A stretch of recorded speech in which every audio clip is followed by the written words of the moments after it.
emotional hook opening. Blue Origin just realized they can't beat SpaceX, but it's too late.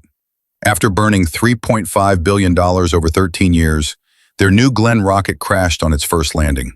Here's the kicker. Amazon had to pay SpaceX to launch their own satellites because Blue Origin couldn't deliver. SpaceX charges $60 million per launch, while New Glenn costs $110 million. Why did Jeff Bezos wait so long to face reality? And what does this mean for the future of space exploration? Let's dive right in.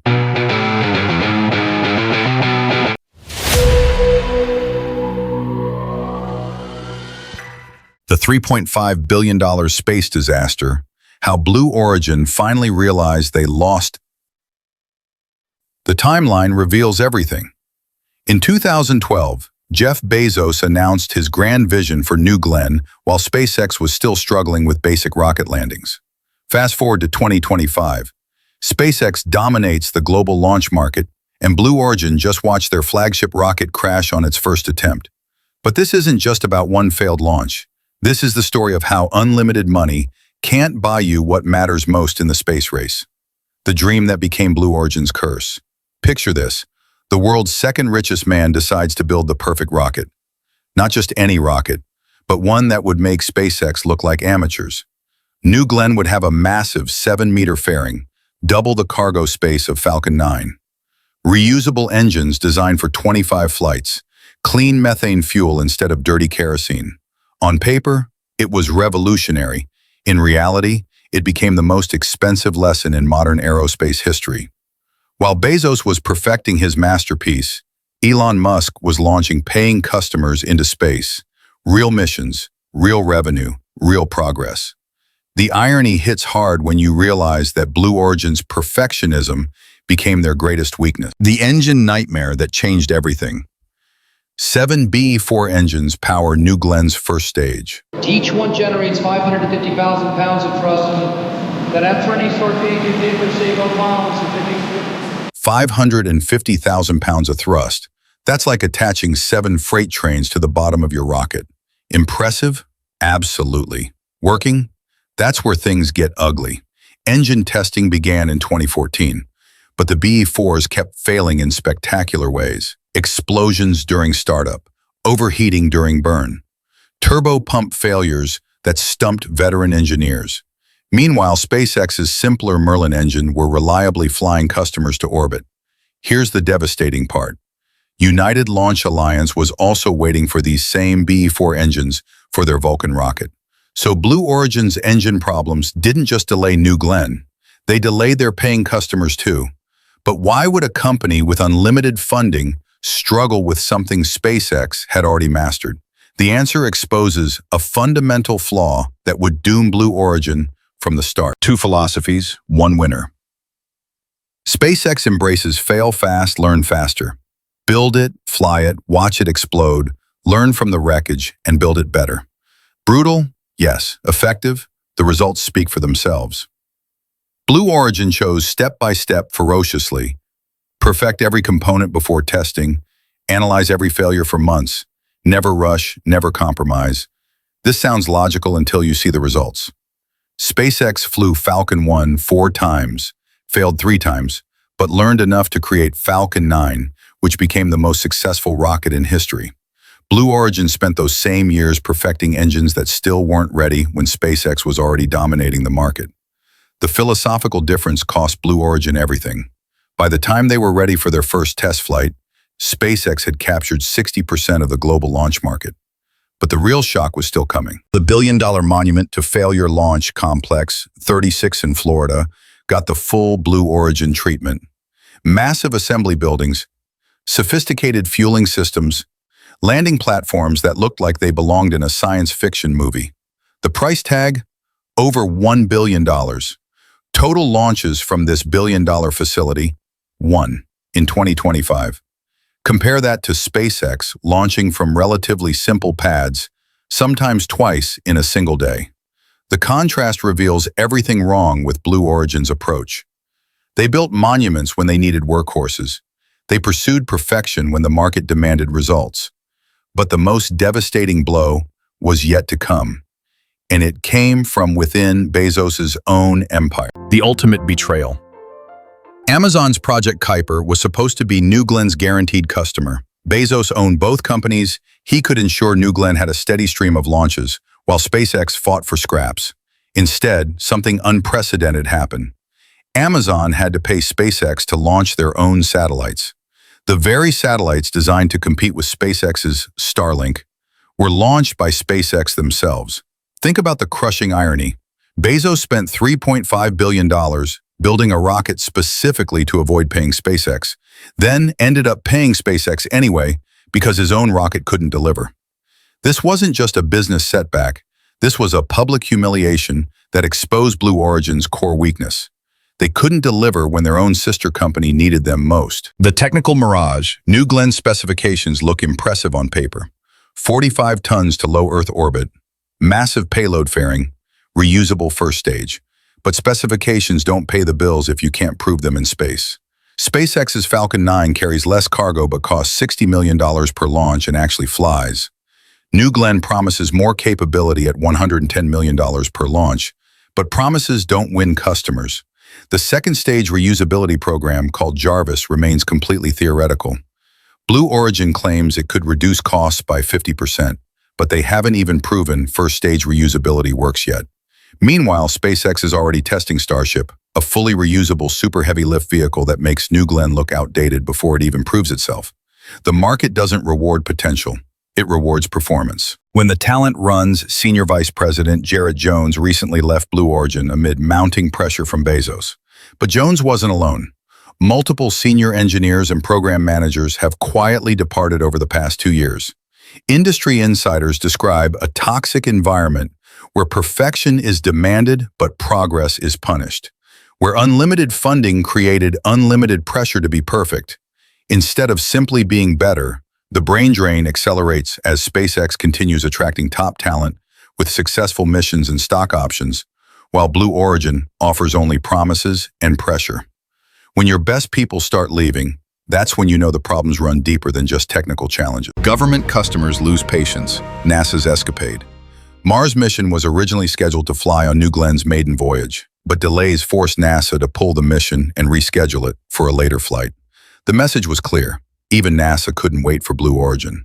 The U.S. Space Force awarded Blue Origin an $18 million contract to assess New Glenn's potential for national security launches. But here's the critical deadline. They need full certification by 2026, or they lose access to the most lucrative contracts in the industry. Government customers don't care about your potential or your funding. They need proven reliability, predictable schedules, and competitive pricing. Blue Origin is failing on all three. The Bezos paradox. Having unlimited funding sounds like the ultimate advantage, but it might actually be Blue Origin's biggest curse. When you can afford to lose $1 billion per year indefinitely, normal market pressures disappear. The urgency that forces innovation vanishes. The hunger that drives efficiency gets replaced with complacency. SpaceX had to succeed or die. Blue Origin could afford to pursue perfection without consequences. This created a culture where being right mattered more than being fast, where looking impressive mattered more than being effective. The result? A company rich in resources, but poor in results. The shadow of Starship. While Blue Origin spent 13 years developing New Glenn, SpaceX announced and began testing Starship, a vehicle that carries 100+ tons to orbit, more than double New Glenn's capacity, fully reusable, not just the first stage, designed for Mars missions, not just Earth orbit. Even if New Glenn eventually succeeds, it's already fighting yesterday's battle in tomorrow's market. The space industry moves fast. While you're perfecting today's solution, your competitors are building tomorrow's replacement. The point of no return Blue Origin now faces the brutal mathematics of their situation. 13 years and $3.5 billion invested in a rocket that cost nearly double their main competitor's price. Their biggest potential customer defected to their biggest rival. Their government contracts hang in the balance. But the most damaging revelation cuts deepest. They finally realize they can't beat SpaceX in the current game, and it's too late to change the rules. The space race isn't just about having the best technology anymore. It's about having technology that works when customers need it, at prices they can afford. Blue Origin built the Ferrari of rockets in a market that needed reliable pickup trucks. That realization, coming after 13 years and billions of dollars, explains why this isn't just a business failure. It's a case study in how unlimited resources can become unlimited liability when strategy fails to match market reality. The question that haunts Blue Origin now isn't whether New Glenn will eventually work. The question is whether it matters anymore in a space economy that SpaceX already controls. The billion-dollar lesson. So here's what we've learned. Unlimited money can't buy you what matters most in space. Blue Origin had everything, except the one thing SpaceX mastered from day one, the ability to fail fast and bounce back faster. But here's the twist that'll keep you thinking. What if Blue Origin's failure is actually setting up something bigger? Bezos didn't become the world's second richest man by giving up.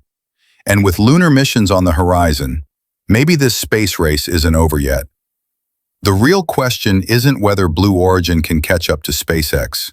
The question is, what happens when China enters the commercial space game, or when other tech billionaires decide they want their own rocket company? The space economy is just getting started, and we're witnessing the birth pains of an industry that'll define the next century. What do you think? Is Blue Origin done, or just getting started? Drop your thoughts below, and if you want to dive deeper into the space industry's biggest stories, well, you know where to find us. The universe is vast, and so are the stories waiting to be told.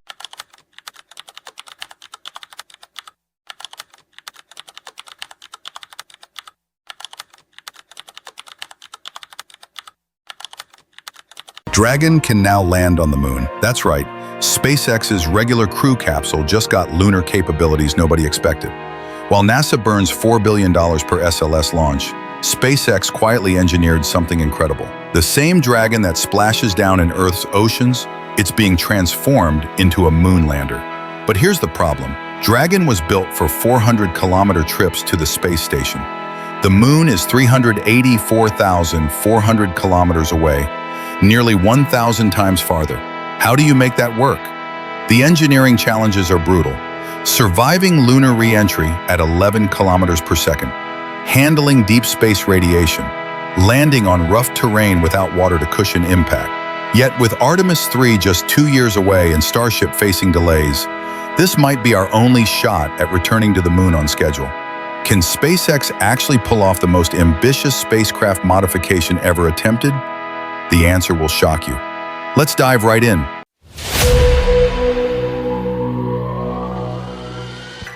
The crisis that changed everything. The Trump administration just delivered the shock of NASA's lifetime. Budget cuts that nobody saw coming. From $24.8 billion down to $18.8 billion. That's a $6 billion slash that kills expensive programs like SLS and Orion in their tracks. But while NASA scrambles to save their multi-billion-dollar rockets, SpaceX already has their backup plan ready, and it's not what anyone expected. Here's the mind-blowing part. NASA has spent over $23.7 billion developing Orion. SpaceX built Dragon for just $1.7 billion. That's 14 times cheaper. Which approach sounds smarter when budgets are tight? The answer might surprise you. The Starship disaster, nobody talks about. Everyone's betting on Starship to get us back to the moon, but there's a problem nobody wants to admit. Starship isn't ready. Not even close. The Block 2 version already failed its first 3 test flights. Flights 7, 8, and 9 all had major issues. For human missions, we need the Block 3, a completely different beast with orbital refueling and a working human landing system. But here's the kicker that should terrify NASA. Elon Musk himself admitted that orbital refueling won't be tested until next year. We're already halfway through 2025. Artemis 3 is supposed to launch in 2027. Do the math, the timeline is falling apart. The human landing system? We've only seen leaked photos of an elevator and a hatch door, that's it. Everything else is still theoretical. Would you bet humanity's return to the moon on theoretical hardware? NASA might have to. The Dragon revelation that changes everything. This is where the story takes a wild turn. What if Dragon, the spacecraft that's been quietly delivering astronauts to the space station for years, could actually become our lunar lander? Sounds impossible, right? Dragon was designed for short trips to the space station, just 400 kilometers up. The moon is 384,400 kilometers away. That's like comparing a neighborhood jog to running across the entire country. But Dr. Robert Zubrin and rocket scientist Homer Hickam saw something others missed. They proposed using Falcon Heavy to launch both a Crew Dragon and a separate lunar lander into lunar orbit. Revolutionary thinking that could save the entire Artemis program. The engineering nightmare begins. Here's where reality hits hard. Current Dragon carries 2,565 kilograms of propellant. That gives it a delta V of just 550 meters per second. Enough for space station operations, but nowhere near lunar